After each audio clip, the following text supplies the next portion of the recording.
Welcome to Canines for America. My name is Ryan, and this is Piper. And today, we're going to teach you how to train your dog to find drugs, or any other odor you want to find. Let's get started.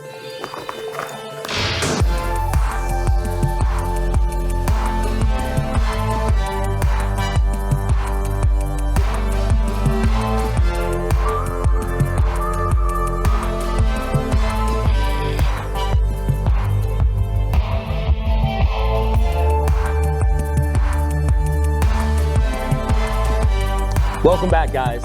So today we are going to now begin the process of teaching my dog, my canine, Miss Piper, Sangi K9, how to find narcotics.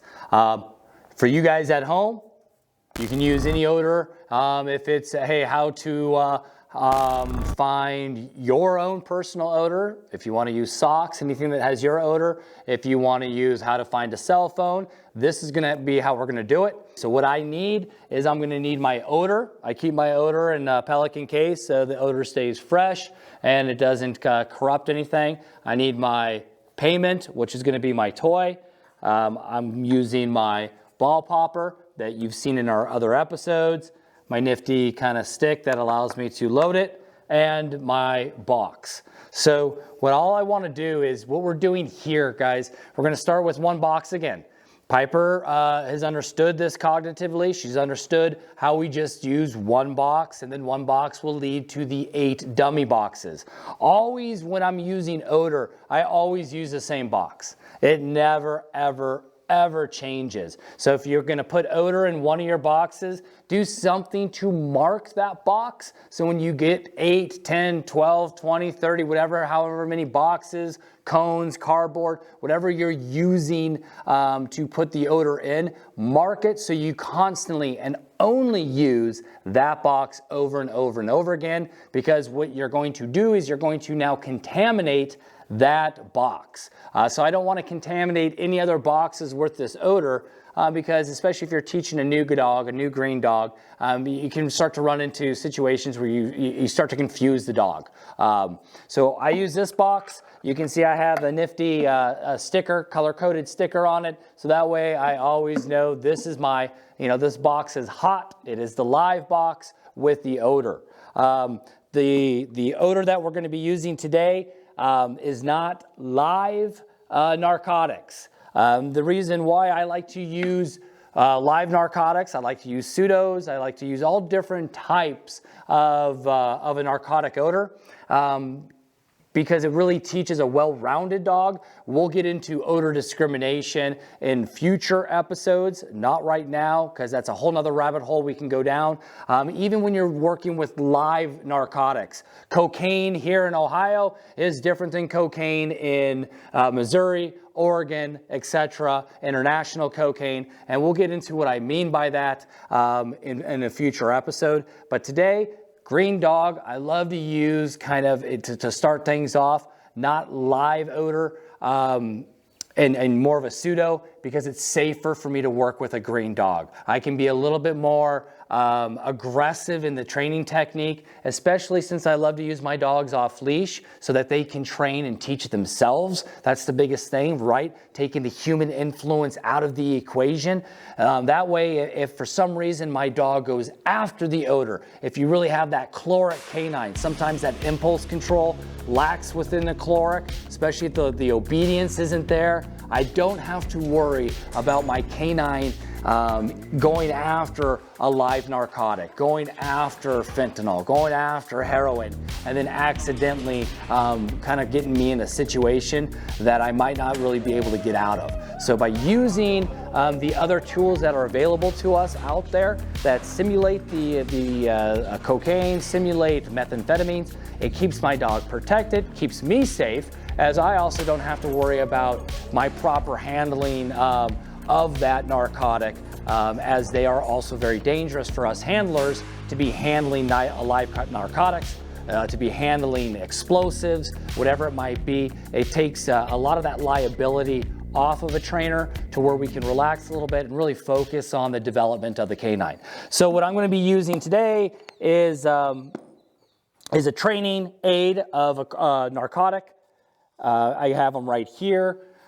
What I'm going to do also, because it's a fresh canine, I'm going to use several of them.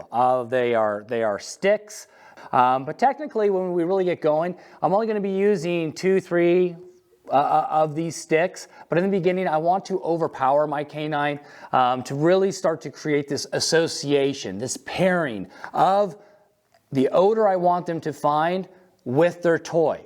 So kind of what's going to happen here is the dog is going to come flying in the game. Miss Piper right now is in back. She's been very good, but she's loaded in one of the kennels.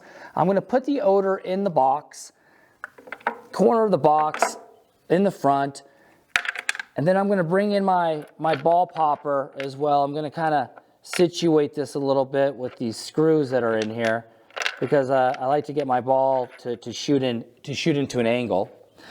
Bring in my ball popper with the odor. Okay, take my nifty little stick. I'm going to go ahead and I'm going to load it. I have my ball, my toy. Now it's ready to go. I have my remote to where I can launch. I will close up my case and I'm going to put it away.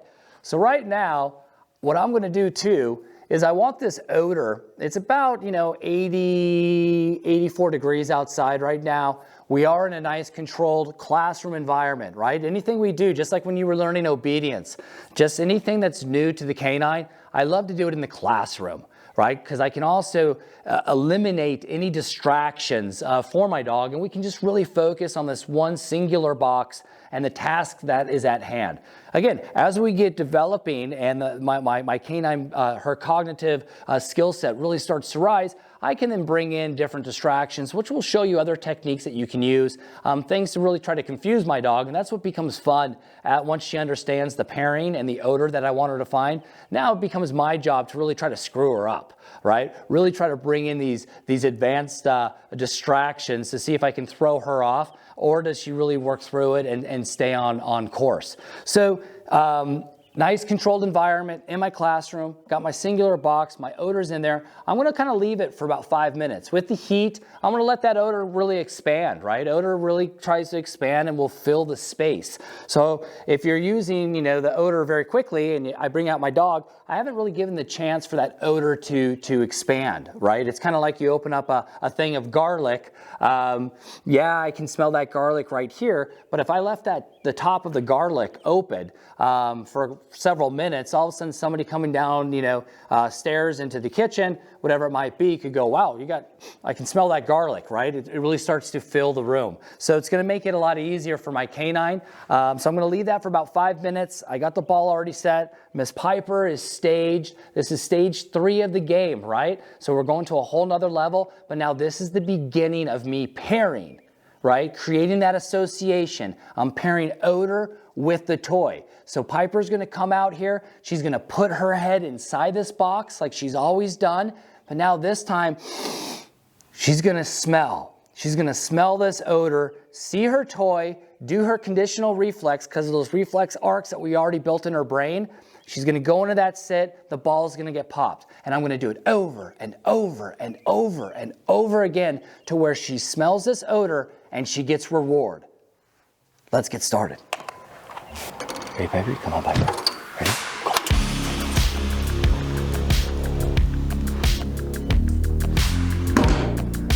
Woo! It's a good girl, Piper.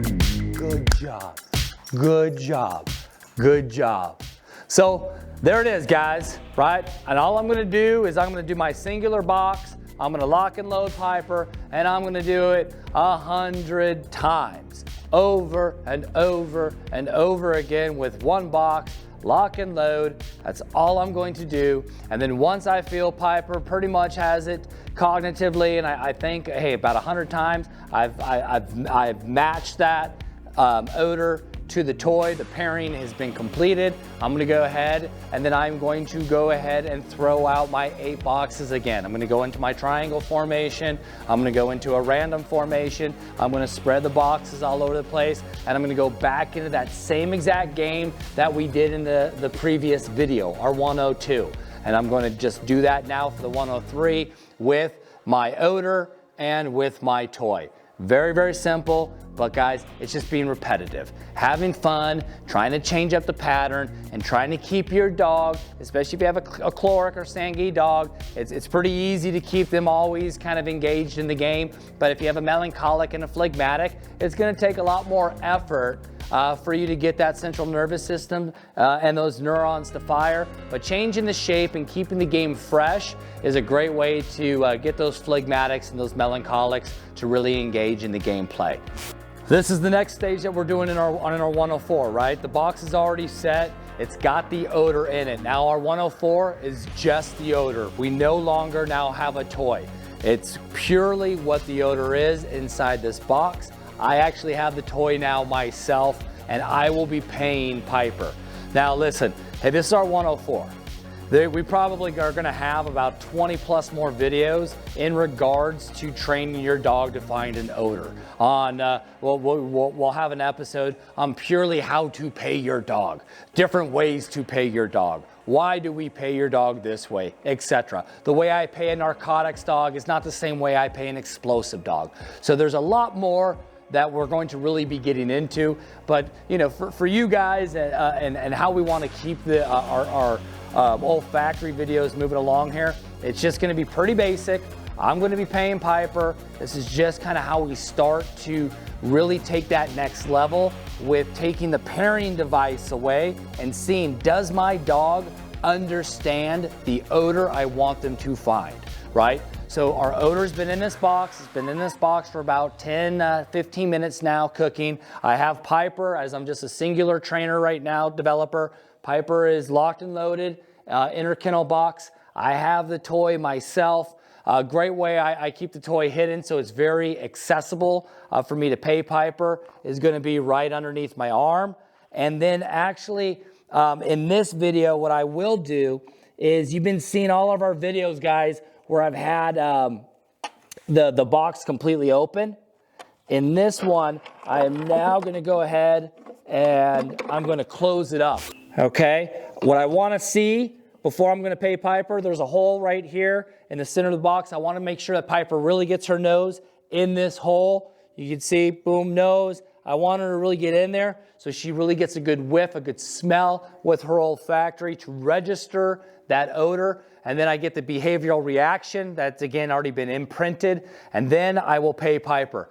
Can I start really training and developing my dog without the toy? And now, once you're able to do that, hopefully we can accomplish that. Now the sky's the limit on what we can start to develop with Piper in her searching and odor recognition capabilities. So let's go ahead, let's get Piper. I'm gonna have her fly right out. Let's see what she does in regards to this.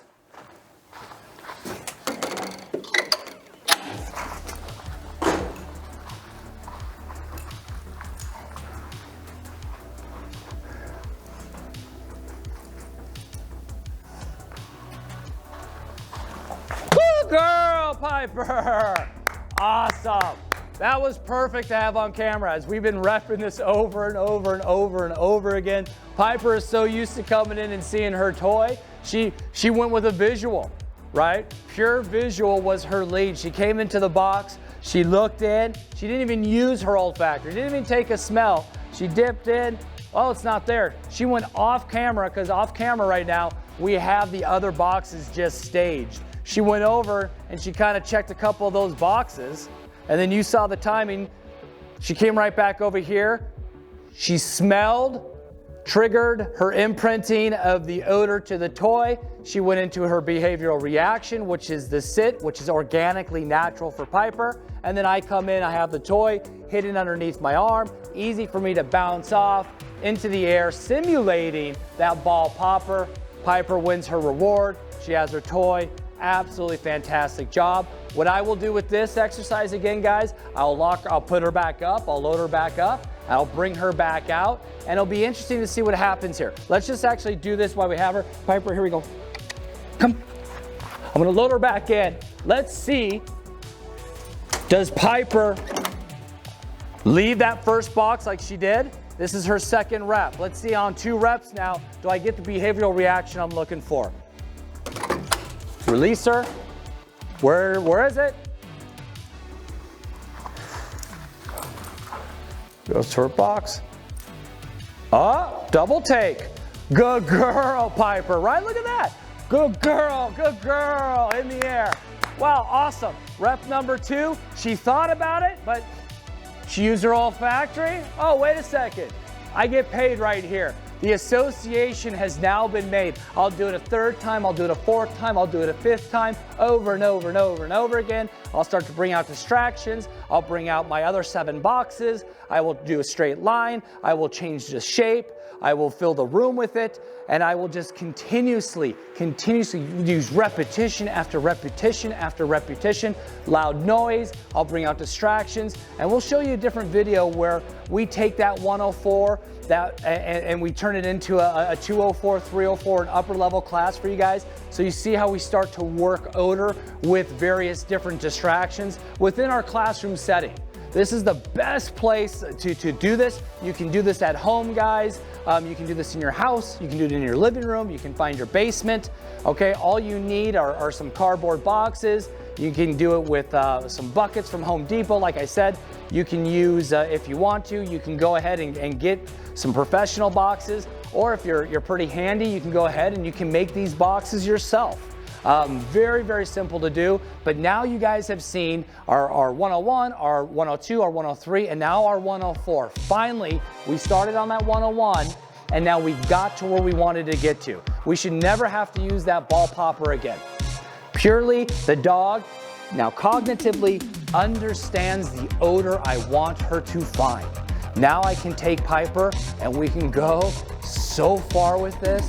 It's unbelievable, and I look forward to showing you guys. Hey, please don't forget to click like and subscribe, and watch us next time. Thanks for watching, guys.